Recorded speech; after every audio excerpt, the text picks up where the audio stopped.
Hey, Michael here. I wanted to jump on here and talk with you today about being versus doing. And it's really an important distinction.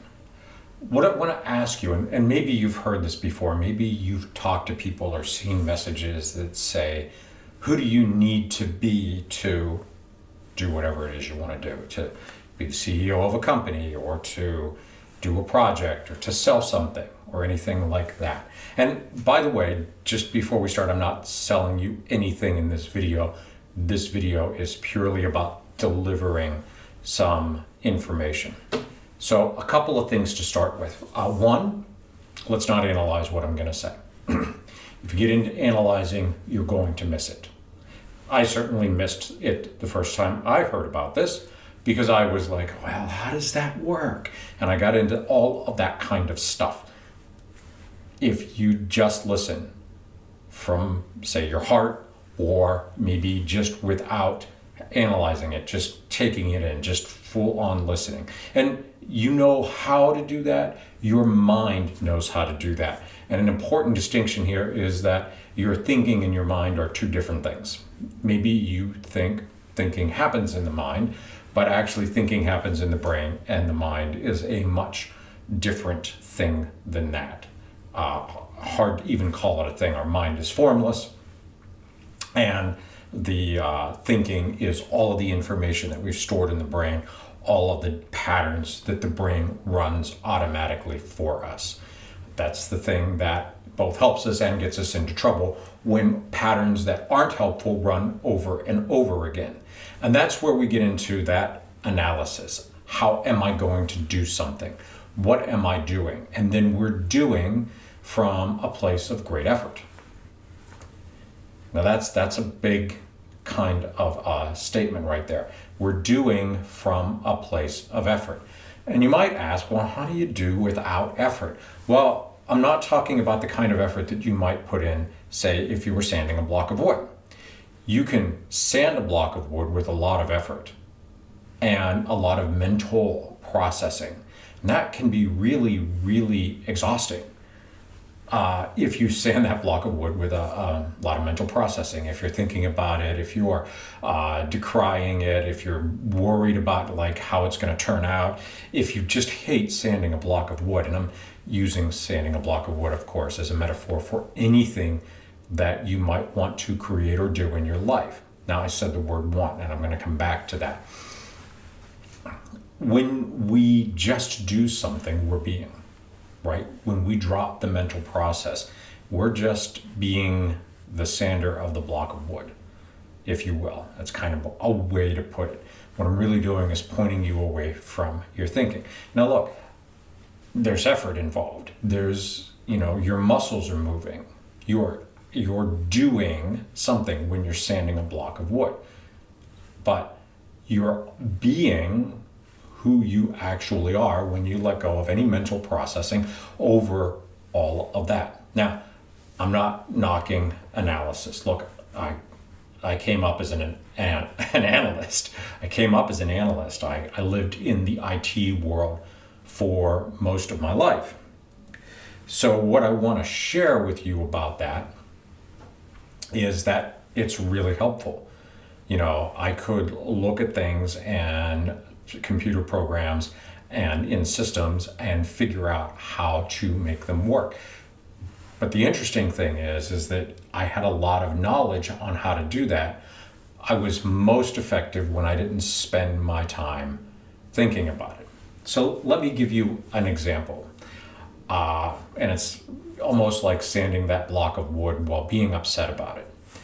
I had a project at one point in time to do, and it seemed very complicated. It really did. And to anybody who would go look at the program that got written from that, they would go, this is really complicated. I don't understand what it's doing.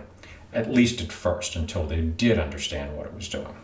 So I had to solve a problem, and that problem had kind of like multifaceted stuff to it. It seemed like there was a whole lot going on. And I spent about 3 days just kind of going over it and getting frustrated. and really being in my head, in my brain about it, and analyzing it and not coming up with a solution. The interesting thing is that when I let go of the problem, and at this time I didn't have any know-how, any knowledge about what I'm sharing with you today, it just happened. And this has probably happened to you. You've probably had an aha moment about something that you were doing. So this aha moment looks like this. I left work. I had gotten into the habit of shutting off work when I would leave and just be like, okay, I'm going home. I got kids, I got a wife, got a house. I'm just going to go be there and do whatever that is. And so I'm at a stoplight.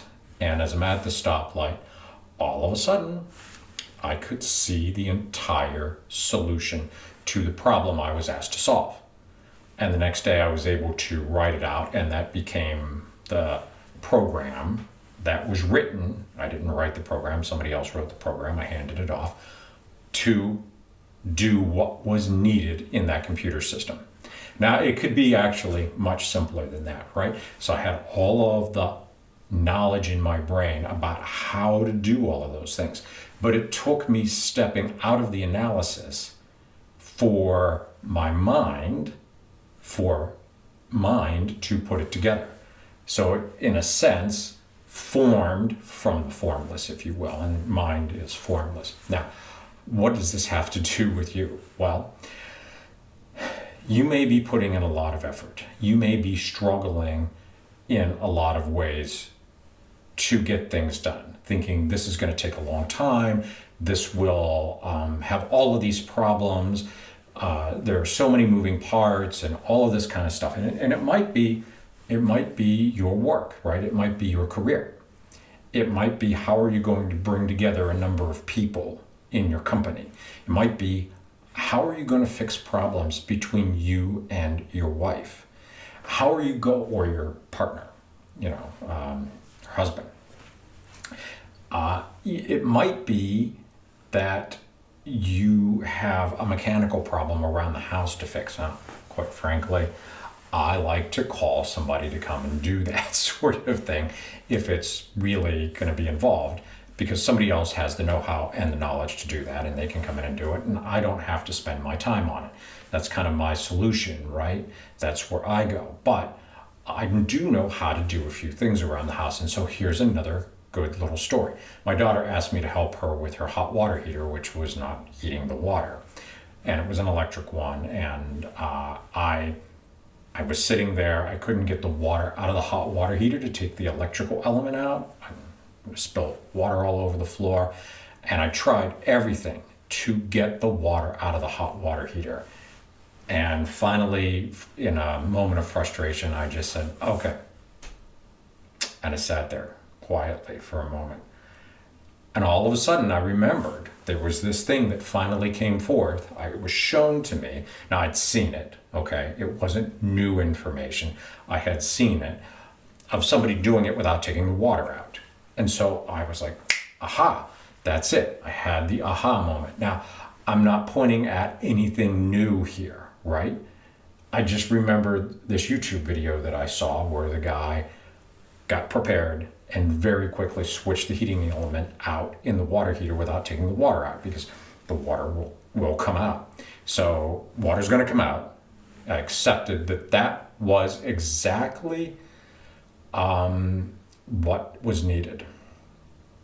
I accepted that was exactly what was needed in that moment. And I went ahead and I did it. I stopped analyzing it. I just said, let's do this. We got some towels to clean up the water, and boom, we had the whole thing fixed in no time at all. So what does this have to do with you solving a problem or with doing? Well, I stopped doing the analysis. I stopped doing the work. I stopped being upset about it. I just said, okay, there's got to be another solution. And that solution, quite frankly, might have led to calling somebody in who knew how to deal with this, and they might have done exactly the same thing I did, or they might have had another idea. But in just being without my analyzing in that moment, that sense of being allowed that to come forth. that analyzing, that frustration, there must be a way to get the water out of the hot water heater, did nothing for me. So let's apply this to you for a moment. And by the way, I want to take a moment right here and tell you that if what I say next does not make any sense to you, A, that's perfect, and B, you don't have to believe me. Unnecessary, right? You can tell me that I am totally full of crap, turn the video off and go somewhere else.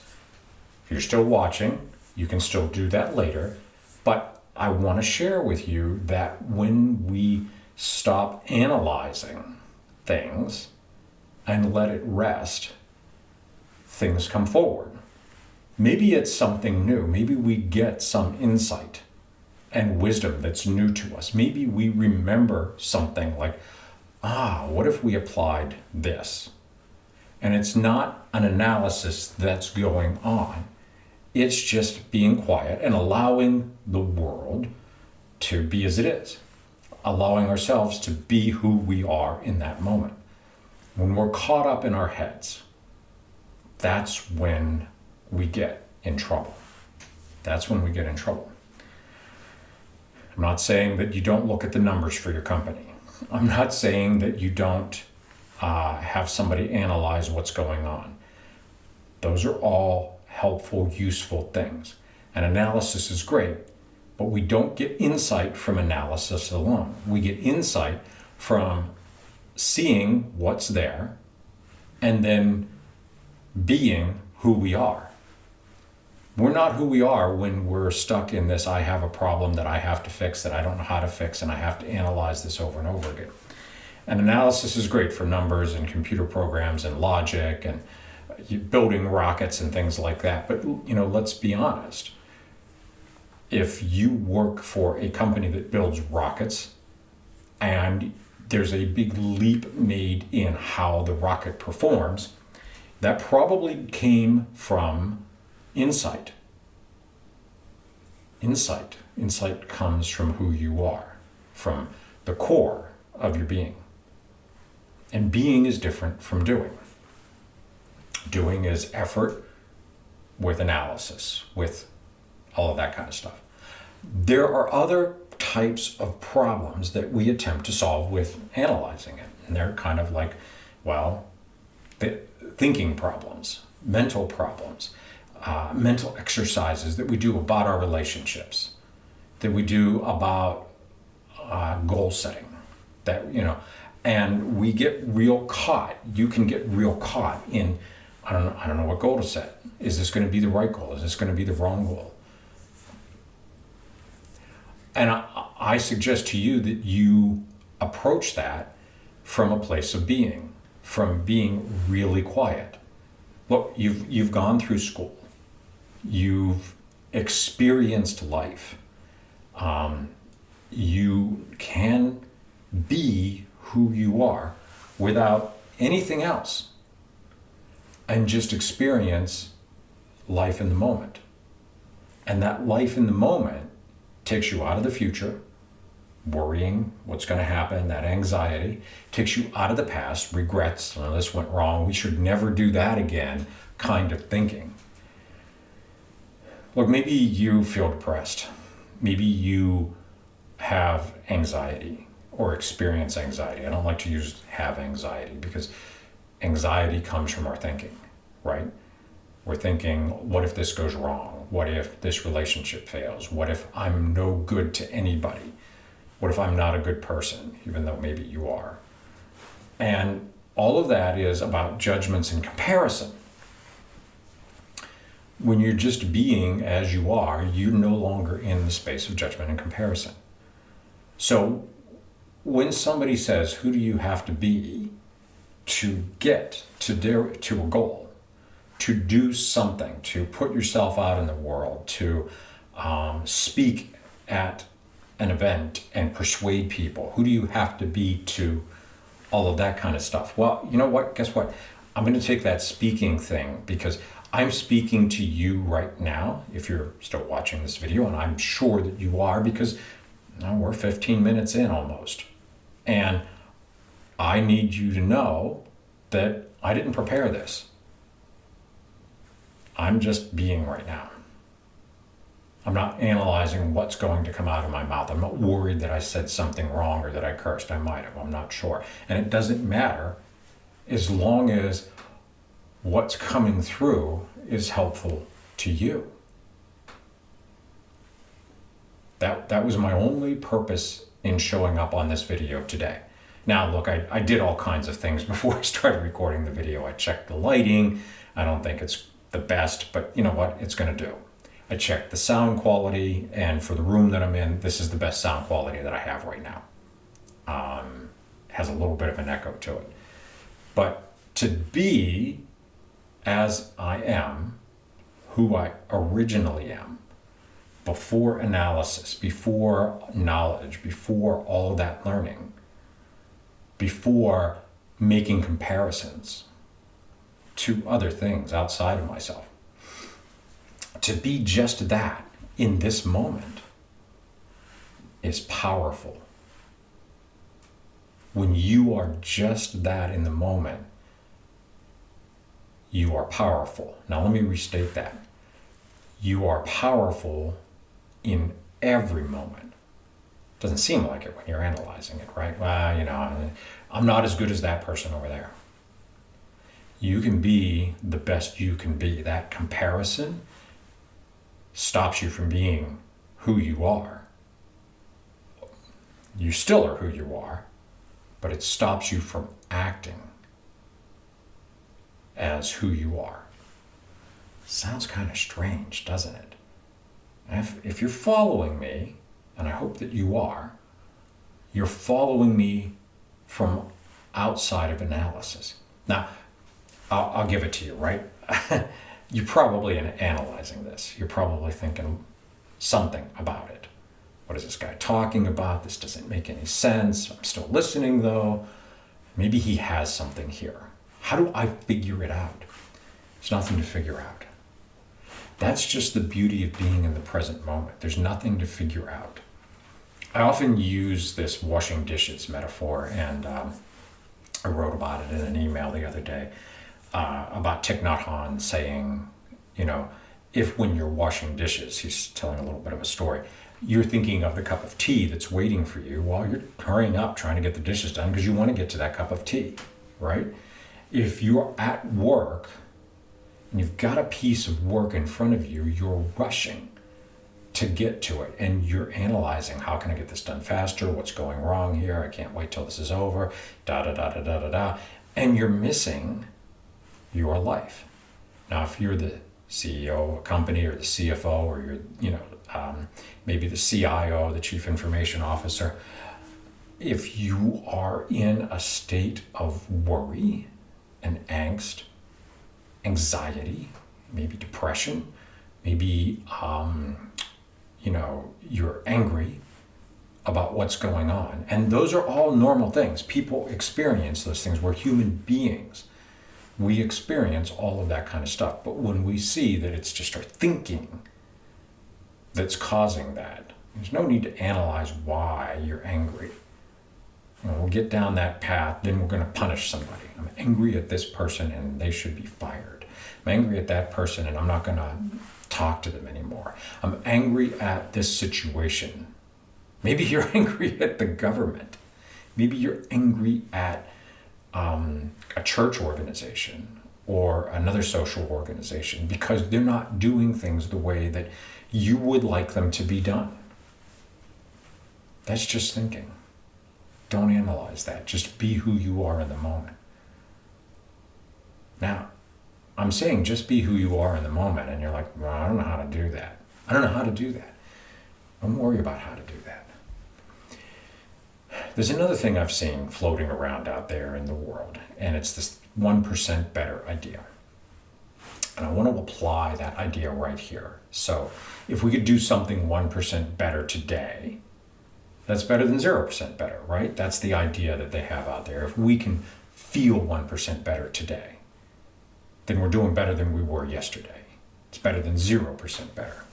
So if you can just be without analysis, just for 10 seconds, a minute, if you can just observe everything in your world. And maybe you're not observing everything. Maybe you're just observing your thinking.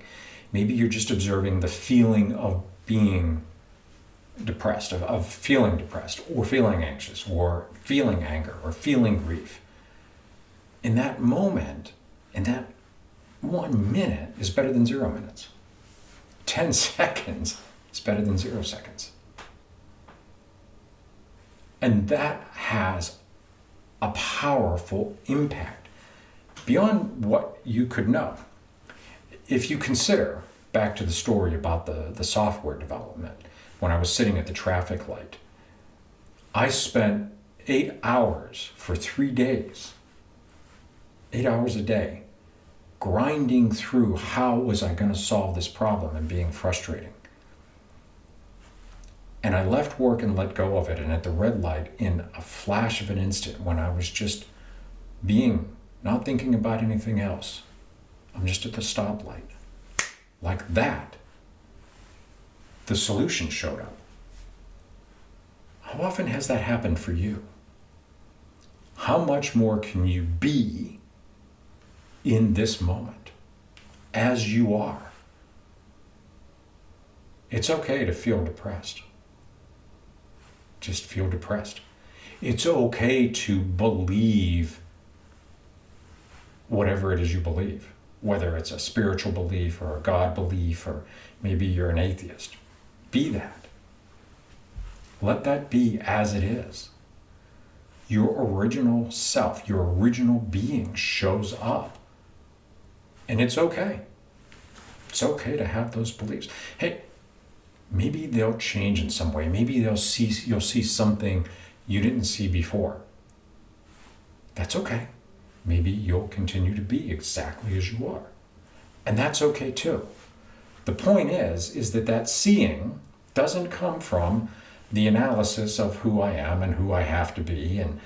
And often that statement, who do you need to be to accomplish something, to do whatever it is you want to do, to be the best CEO of this company or in the world, to be the best at what you do. And when I say be the best at what you do, I'm not asking you to compare yourself to someone else, right? I'm not going to compare my speaking skills to the person who won the International Toastmasters competition. They're a great speaker. There's no doubt about it. But right now, I'm speaking in the way in which I know to do best. And I'm speaking from my heart, if you will. I'm just speaking from myself. I'm not analyzing it. I'm not trying to be somebody else. So if you're going to be a CEO of a company, if you already are, you can be the best CEO that you can. Now, there's a lot more to see, but without the analysis. We get into the analysis of how can I be the best. It gets frustrating. And there's nothing wrong with reading books. There's nothing wrong with finding quotes that resonate with you, especially if they touch the truth within inside of you. When we get into the analysis, the truth gets muddled. We get lost. We can go down the wrong path when we just stay with the principle of who we are. And that principle is unchanging. You're unchanging. Oh, you might change your mind, right? You might see something new. That might change. You might come to a new conclusion about anything. Your relationships, your work, your health, the kind of car you drive, right? You might come to a new conclusion. That's okay. That doesn't change who you are at your core. But coming from who you are at your core is being. It's just being. So much more powerful than spinning your wheels. So, if your job is to analyze numbers, we'll go analyze the numbers. But when it comes time to come to a conclusion, spend time being. That's where insight shows up.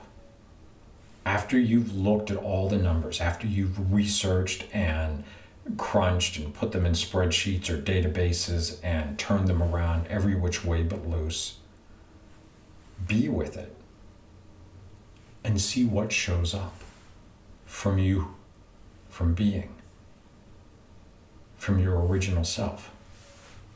Okay, so I want to thank you for just spending this amount of time listening to me. And like I said at the beginning of the video, I have nothing to sell in this video. In fact, I don't really want to sell you anything at all. So I'm not going to mention it again.